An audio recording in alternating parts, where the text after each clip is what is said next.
Hello! So the subject of today's video is expressions, and what makes up a good expression is something that accurately and succinctly expresses something about the situation that you are in without reinforcing things that you already know, and with sharing something about the situation with you that you couldn't have figured out without said expression.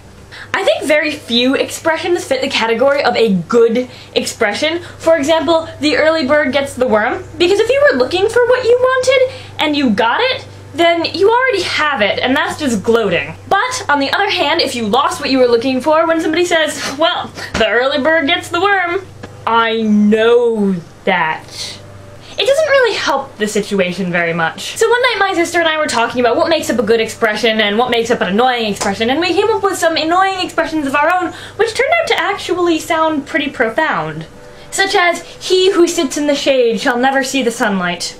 This is a perfect expression because it tells us something about the situation that we already knew, while simultaneously reinforcing something annoying and redundant that sounds like it could be moving but actually isn't very moving at all. So pretty much expressions don't really work, and I find that it's best to express yourself with your own words or a really profound quote from someone, rather than an expression that nobody really knows where it came from, because generally they just make the situation worse.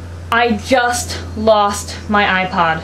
Well, now maybe you can buy yourself a better one! See?